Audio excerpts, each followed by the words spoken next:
Assalamualaikum warahmatullahi wabarakatuh.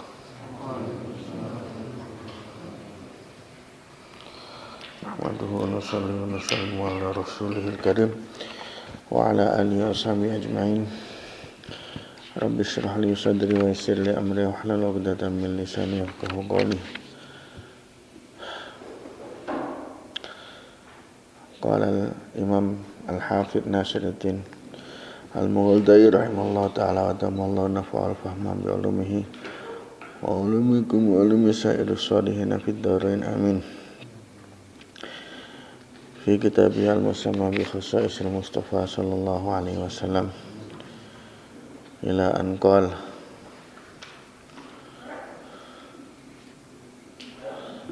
wa itiyani Jibril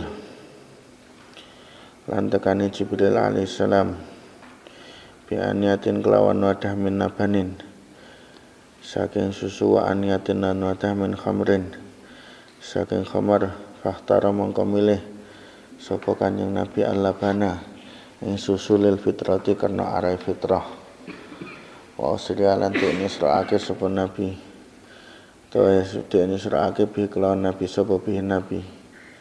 Isra itu maknanya perjalanan malam. Ila sama itunya maring langit tentunya.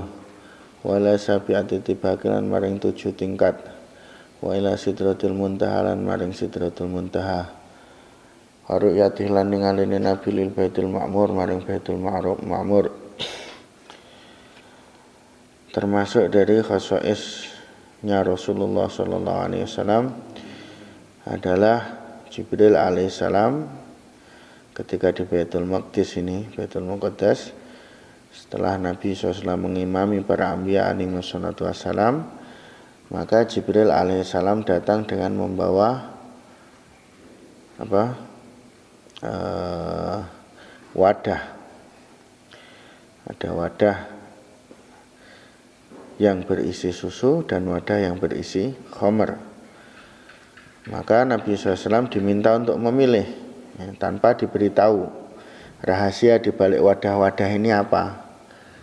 Pokoknya disuruh milih, ya silahkan mau minum yang mana. Ternyata baginda Rasulullah SAW memilih untuk mengambil wadah susu dan meminumnya. Maka kemudian Jibril alaihissalam mengatakan, engkau telah tepat atau engkau telah mendapatkan yang sesuai, yang pas dengan fitrah. Kalaulah misalnya engkau kok memilih yang khamr, maka umatmu ini akan tersesat. Jadi sesuai dengan fitrah. Makanya agama Islam itu adalah agama yang paling sesuai dengan fitrah. Syariatnya itu paling sesuai dengan fitrah. Fitrah itu tidak sama dengan nafsu. Fitrah itu tidak sama dengan nafsu. Seringkali syariat agama tidak sesuai dengan nafsu. Tapi tidak ada syariat agama kok tidak sesuai dengan fitrah.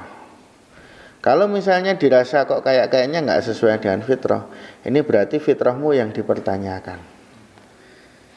Kenapa? Karena sebetulnya namanya fitrah itu apa? Atau fitrah itu sebetulnya naluri dasar yang dengannya yang Allah Ta'ala ciptakan manusia ini sejak awal, yang dengannya manusia berjalan, ya, yang dengannya manusia berjalan untuk hidupnya, untuk orang fitrahnya lapar, kemudian setelah lapar makan, setelah makan jadinya kenyang, ini fitrah. Terus napa meneh fitrah? Ada orang haus terus minum, ini fitrah. Jadi semacam kayak bukan kebiasaan, ya sesuatu yang memang Allah Ta'ala ciptakan dalam diri manusia, yang dengannya dia berjalan. Cuma kadang-kadang fitrah ini tertutupi dengan kebiasaan-kebiasaan atau anggapan-anggapan. Itu loh. Makanya ketika kita kok merasa wah ini kok enggak cocok dengan fitrah saya, atau kita mengatakan ini enggak sesuai fitrah ini. Nah, yang perlu dipertanyakan itu apakah fitrah kamu itu masih murni atau enggak? Wis kecampuran macam-macam gitu loh. Kalau fitrah kamu kok masih murni, maka tidak bisa tidak pasti bisa menerima agama Islam dengan seluruh syariatnya. Ini pasti bisa. Nah, cuma kalau fitrah nggak murni ya namanya nggak murni kok. Ya, namanya sudah nggak murni, sudah rusak, ini kan tidak bisa dijadikan sebagai standar lagi. Nah, ini yang perlu kita pahami tentang fitrah itu. Nah, kalau fitrah yang masih murni itu pasti bisa menerima. Nah, fitrah yang murni pasti bisa menerima. Berapa banyak dalam cerita di kejadian sejak zaman sahabat sampai zaman sekarang, itu orang menemukan kebenaran Islam itu hanya dari fitrahnya saja. Justru mereka itu misalnya kayak orang-orang Arab Badui, orang kampung yang masih murni-murni itu ya kan, tidak disusup-susupi dengan kamuflase, dengan keinginan-keinginan dan lain sebagainya. Mereka malah dengan mudah menemukan fitrahnya, akhirnya langsung masuk Islam. Maka ini adalah yang dinamakan fitrah. Nanti ada hadis yang lain tentang fitrah. Maknanya lain lagi, itu ada. Misalnya kayak hadis khamsun minal fitrah, ya kan?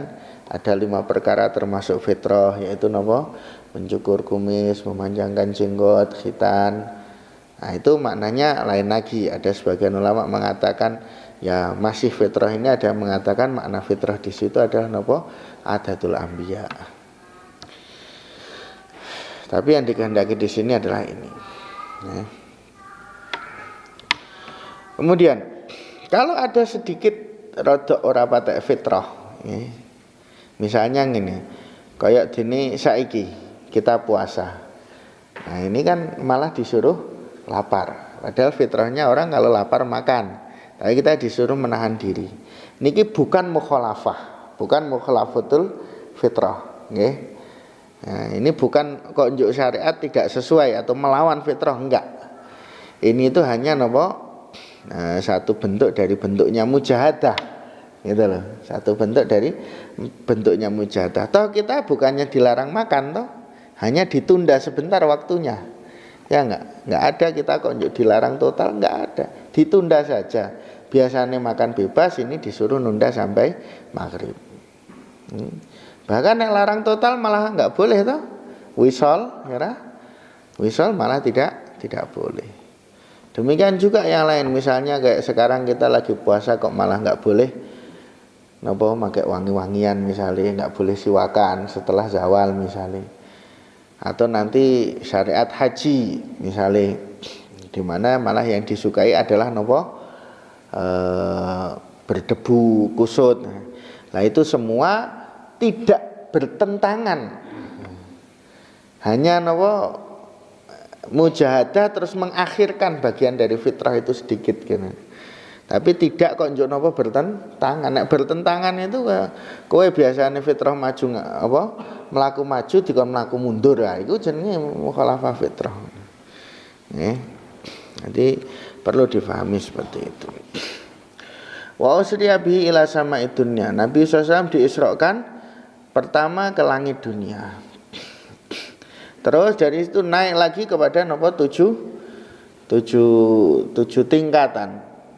7 tingkatnya karena langit itu 7 tingkatan. Wa ila sidratil muntaha, dan kemudian menuju ke sidratul muntaha. Sidratul muntaha itu tempat yang paling tinggi. Kemudian setelah sidratul muntaha baru arasnya Allah Subhanahu wa taala. Piye sidratul muntaha ya ora ngerti. Ora ngerti. Ini ada sebagian hadis itu memang sidratul muntaha itu sifatnya adalah sifat pohon sidr atau pohon bidara, namun yang sangat besar. Waru yatihi lil baitil ma'mur, dan Nabi SAW melihat kepada baitul ma'mur. Apa ya baitul ma'mur? Itu adalah ya satu bangunan ya, di langit seperti Ka'bah di dunia, yaitu menjadi kiblatnya para malaikat di langit. Maka dikatakan Baitul Ma'mur ini setiap hari masuk 70.000 malaikat Dan yang sudah masuk itu tidak akan pernah keluar lagi selamanya. Setiap hari ini masuk ke Baitul Ma'mur berapa? 70.000 malaikat, dan yang sudah masuk itu tidak akan pernah keluar lagi selamanya. Nah, kekuasaan Allah SWT. Nah, Ka'bah kita yang di dunia ini itu nyambung dengan Baitul Ma'mur. Ka'bah kita yang di dunia itu nyambung sampai dengan Baitul Ma'mur. Wastiftahi Jibril alaihissalam, nan amrih buka ini Jibril alaihissalam lahu kedua Nabi inda abwabi samai ing dalam tumekani ketika sampai ke pintu-pintu langit. Fataqulu mongko ngendika sapa al malaikat tuman iku sapa ta anta utawi sira. Fayaqulu mongko ngendika sapa Jibril utawi ingsun iku Jibril. Fayaqulu waman iku sapa ta maka sartane sira. Fayaqulu ngendika sapa Jibril Muhammadun sallallahu alaihi wasallam, sartane ingsun iku Muhammad sallallahu alaihi wasallam. Fayaqulu awaqat bu isa ilahi, ana ta wis den utus sapa sira ilahi marang Muhammad. Fayaqulu qad bu isa, temen-temen nus dan utus ilahi maring Muhammad. Fayaftahuna lahu, mongko padha buka sapa malaikat lahu kedue Nabi wa mulaqatihi lan bertemune Nabi sallallahu lil anbiya'i maring para anbiya bena samawati ena mantarane langit-langit wa tarhibihim lan sambutane para anbiya bihi kelawan Nabi.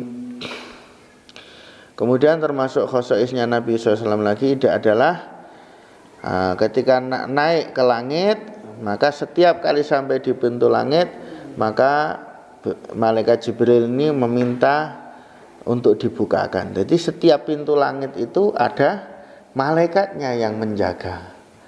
Maka setan itu enggak bisa sampai ke langit-langit, itu enggak bisa. Dia itu hanya bisa di bawahnya langit dunia saja, ya. Setan yang mencuri-curi dengar itu hanya sampai langit dunia, mau naik lagi nggak bisa. Kenapa? Karena setiap langit itu ada ada malaikatnya yang menjaganya. Ada malaikat yang menjaganya. Maka terus malaikat tadi bertanya, kan mengetuk pintu minta dibukakan. Maka malaikat bertanya, siapa kamu? Dia katakan Jibril. Terus kamu bersama siapa? Maka dia berkata bersama Muhammad SAW. Apakah sudah diutus? Apakah memang kamu itu ditugaskan untuk membawa dia ke sini? Maka jawabnya iya, sudah diutus untuk membawanya. Maka kemudian dibukakan. Itu menunjukkan apa? Menunjukkan malaikat itu kerjanya itu pasti sesuai dengan tugas yang ditugaskan Allah Ta'ala kepadanya. Enggak ada dalam tugas malaikat itu kok mengikutkan hawa nafsunya misalnya, atau mengikutkan gambarannya pengetahuannya. Sebetulnya kira-kira malaikat itu bisa lihat enggak kalau ini Nabi Muhammad SAW? Nah, cara kita ini Nabi, makhluk yang paling mulia, layaknya, sudah selayaknya untuk dibukakan pintu, ya enggak? Tapi nyatanya karena memang ini adalah tugas dari Allah Subhanahu wa Ta'ala, ya dia tanya dulu, kamu itu memang sudah ditugaskan untuk membawa dia atau enggak? Misalnya kalau jawabannya enggak, ya walaupun bersama Rasulullah tetap enggak boleh dibukakan. Enggak dibukakan. Nah, kayak kita ini kan ada kompromi-kompromi, ya. Nah, wah ini guruku, ustadku, ini Masya Allah ini Pak Presiden, ini fulan, nah, bukakan islah. Nah, kadang-kadang begitu. Tapi kalau malaikat enggak. Nah, malaikat itu kerjanya itu hanya sesuai dengan apa yang diperintahkan oleh Allah Subhanahu wa Ta'ala. Hanya sesuai. Kapan mau turun, untuk apa turun, ya. Terus itu semua adalah dengan tugas, bukan semaunya sendiri, bukan bergerak sendiri semaunya sendiri. Nah, semuanya adalah dengan tugas. Nanti berapa lama di bumi, kapan naik, itu semua adalah apa? Bukan karena kemauan sendiri, dengan tugas semua. Dan tidak pernah salah, tidak mungkin salah malaikat. Tidak mungkin apa? Salah. Ada sebagian orang itu napa jenenge i'tiqad malaikat itu salah. Kayak wong Syiah itu mereka napa nuduh malaikat Jibril iku nggawa wahyune keliru.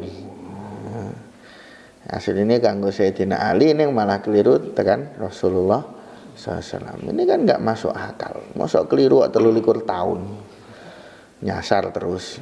Ya. Lagi pula waktu awal Nabi SAW diutus tuh Sayyidina Ali baru umur berapa? Umur 7. Mosok wahyu dibawa untuk orang umur 7 tahun. Ngerah. Gitu.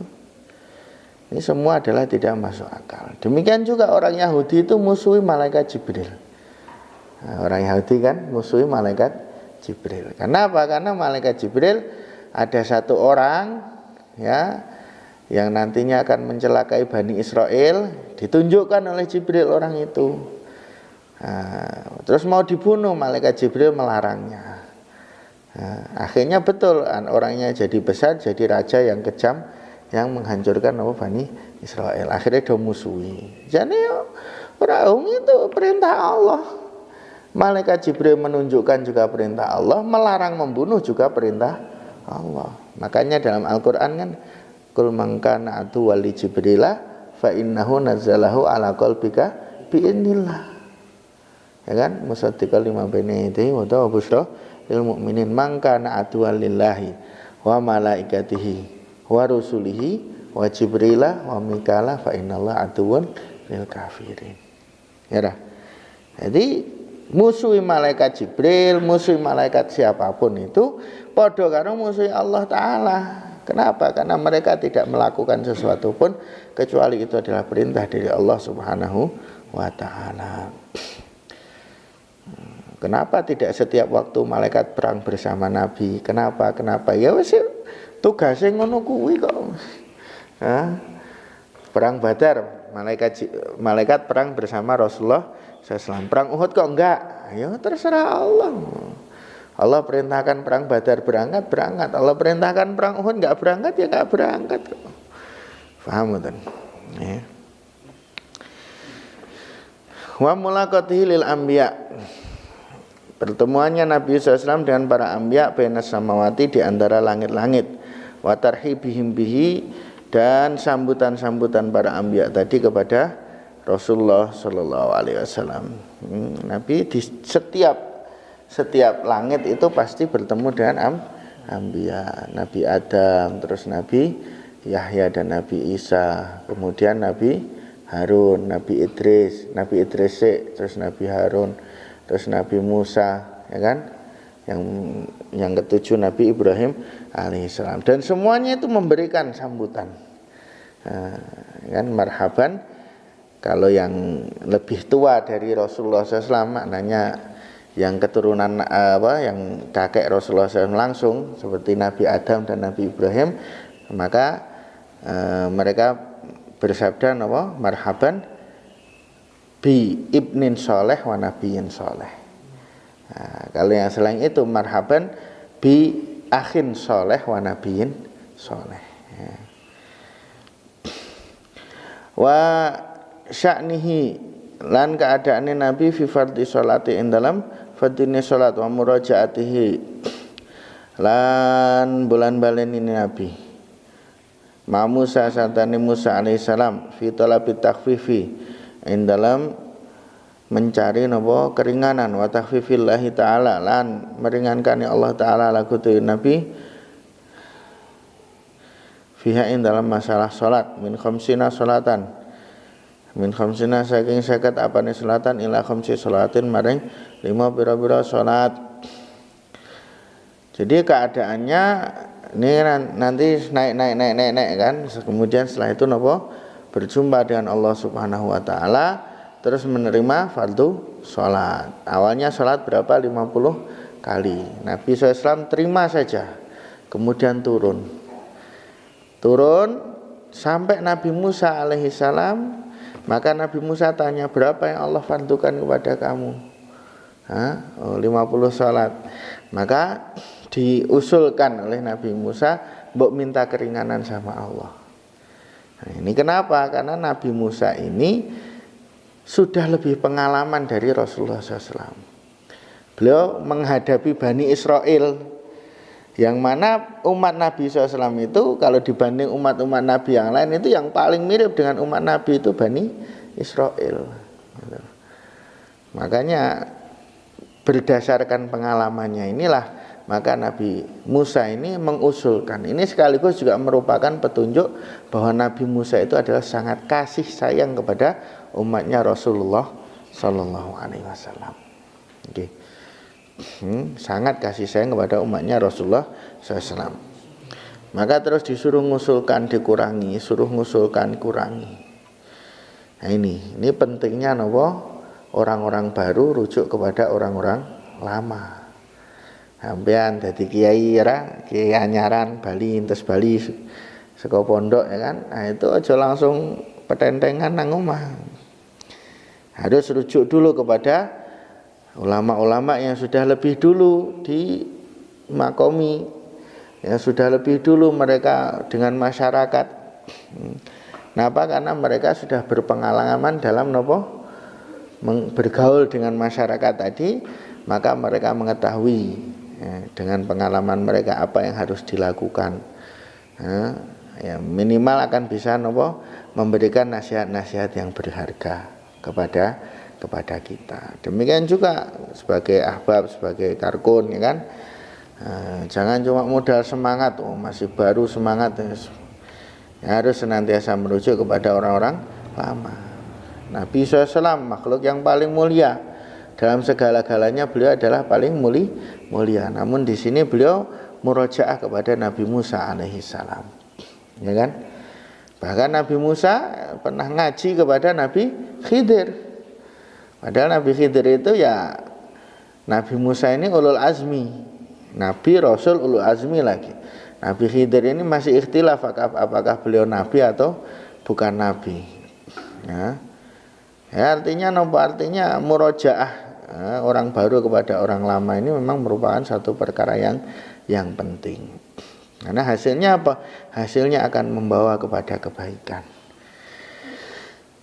Kemudian diringankan dari 50 akhirnya dengan melalui proses ya, tidak sekaligus, akhirnya menjadi nopo 5 kali sholat.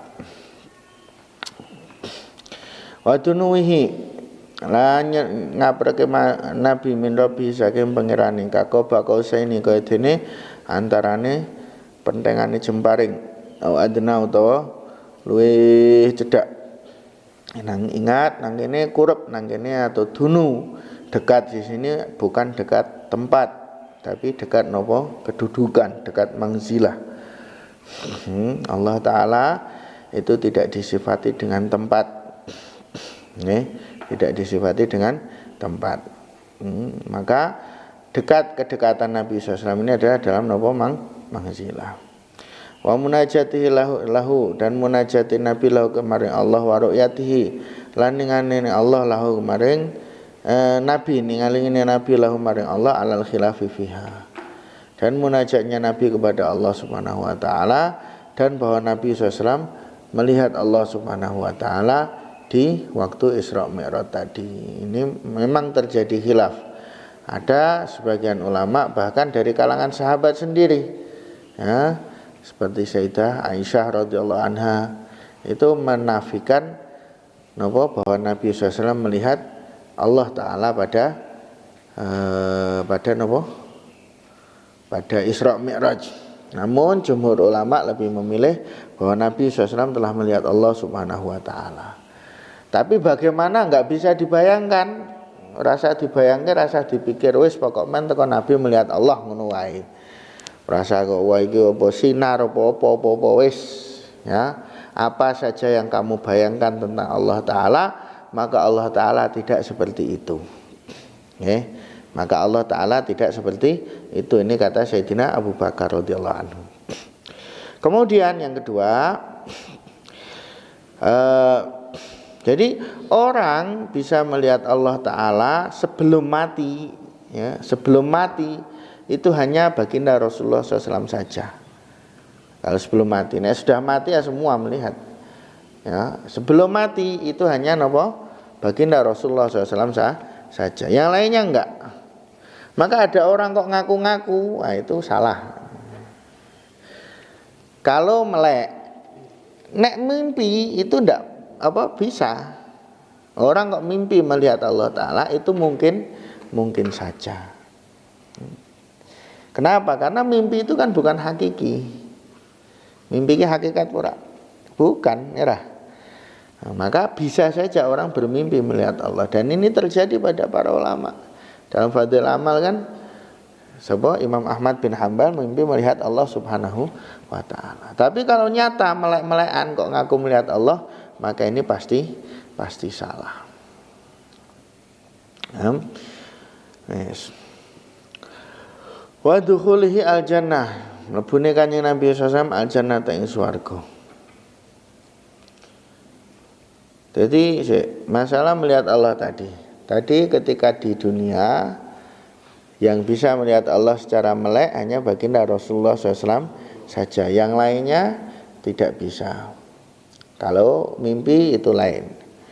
Kemudian nanti ketika mati melihat, di mahsyar melihat, di akhirat, nah ini akan menjadi nikmat yang khusus bagi hamba-hamba yang khusus. Jadi penglihatan, kenapa? Karena melihat Allah Ta'ala itu ada merupakan yang merupakan satu nikmat yang khusus, satu anugerah yang khusus. Maka nanti di akhirat atau di surga nanti, seberapa sering orang bisa melihat Allah itu bergantung pada seberapa dekat dia di sisi Allah Subhanahu wa Ta'ala. Jadi ngukur derajatnya orang itu dengan melihatnya pada Allah Ta'ala. Ada orang yang cuma diizinkan seminggu sekali. Ada orang yang diizinkan berapa hari sekali. Ada yang diizinkan setiap kali, sehari 2 kali. Ada yang diizinkan setiap kali. Nah mereka inilah orang-orang yang khusus. Bahkan kalau orang yang khusus ini, maka nikmatnya sing berupa istana berupa malah nggak patek. Kenapa? Karena mereka sibuk dengan nikmat melihat Allah Subhanahu wa Ta'ala. Wujuhu yawma idzin nadhirah ila rabbiha nadhirah. Wajah saat itu wajahnya begitu berseri-seri. Kenapa? Karena mereka melihat kepada Tuhannya. Semoga Allah Ta'ala memberikan kita anugerah tersebut. Wa min wa dukhulil jannah, dan masuknya Nabi SAW ke surga. Masuk ke surga terus jadi cuma yang perlu kita pahami niki tentang Nabi masuk surga itu enggak cuma sekali, gitu loh. Jadi ketika Nabi cerita tentang ini, aku masuk surga, kemudian aku melihat ini, aku masuk surga, aku melihat ini enggak cuma sekali. Ya, ada yang melek, ada yang tidur, yang ketika mimpi gitu kan. Jadi tidak. Jadi ora kok njuk kabeh yang diceritakan tentang surga itu terjadinya waktu Isra Mi'raj itu enggak, gitu loh. Nah, beberapa itu misalnya kayak soal sandale Bilal, soal itu memang jenenge waktu Isra Mi'raj. Tapi yang lainnya ada juga yang bukan waktu Isra Mi'raj kan. Seperti ketika beliau bercerita melihat istananya Sayyidina Umar radhiyallahu anhu kan, itu kan mimpi, ya kan. Tapi kan mimpinya anbiya itu adalah hakikat, ya kan, nyata. Jadi tidak cuma sekali Allah Ta'ala memberikan nikmat Nabi SAW masuk ke surga, mensifati tentang surga dan lain sebagainya. Wa min khosaihi sallallahu alaihi wasallam, termasuk khosais Nabi SAW syaku Jibril, utawi membelahnya Jibril sadrahu ing dadane Nabi. Wa akhrajal ngetake sapa Jibril al-alaqata ing satu gumpal daging. Alaqah iku apa? Getih kempel ya. Gitu. Minhu saking Nabi wa ghasala lan ngumbai sapa Jibril hu ing Nabi bima di bagian Nabi, di tubuhnya Nabi, maka bagian itu pun telah dibuang. Jadi ini bukan niki perkara sing seharusnya tidak bisa dinampakkan, tidak nampak oleh Allah Subhanahu wa Ta'ala dijadikan nampak supaya nopo? Supaya menjadi lebih jelas lagi, lebih mudah difahami. Ya. Kalau ini kok hakikat, ya berarti kan menyembuhkan para penjahat itu gampang ya, tinggal dibedah, ambil bagiannya ya kan, cari di mana kira-kira letaknya, jikok, buak, wes, yang penjahat jadi baik. Tapi kenyataannya kan bukan begitu. Ini menunjukkan bahwa ini bukan apa? Bukan hakikat. Ini hanya merupakan apa? Lambang untuk menunjukkan kepada kita semua Nabi SAW itu sangat terjaga dari setan, sehingga setan sama sekali tidak punya peluang untuk menggoda beliau. Setelah itu terus napa? Dicuci dengan air Zam-zam. Tubuhnya Nabi bagian dalamnya dicuci dengan air Zam-zam. Ini merupakan dalil bagi sebagian ulama yang berpendapat bahwa air Zam-zam itu adalah air yang paling mulia di alam ini. Air Zam-zam itu adalah air yang paling mulia di alam ini, bahkan melebihi dari air surga. Karena nyatanya napa? Jibril alaihissalam membawa barang-barang dari surga semua untuk membedah Nabi ini, barangnya dari surga semua, tapi airnya dari Zam-zam. Ya kita nek punya air Zam-zam ini masya Allah ya, nikmat sing gede. Nek sampean kok haji, kok umroh itu gunakanlah itu kesempatan untuk minum air Zam-zam sebanyak-banyaknya. Bahkan air Zam-zam itu cuma air, tapi bisa membedakan antara seorang itu mukmin atau munafik. Air, tapi bisa membedakan antara seorang itu mukmin atau munafik. Karena kalau orang munafik nggak mau minum air Zam-zam banyak-banyak. Nggak mau minum air Zam-zam banyak-banyak. Jadi gunakanlah. Nek perlu selama nang kono ge serasa ngombe liyane, hanya Zam-zam saja. Summa malahu nuran wa hikmatan, kemudian dipenuhi dengan nur dan hikmah. Wallahu a'lam. Wassallallahu alaihi wasallam la hadratin nabi mustafa jami salihatin syamil Muhammadin nabi sallallahu alaihi wasallam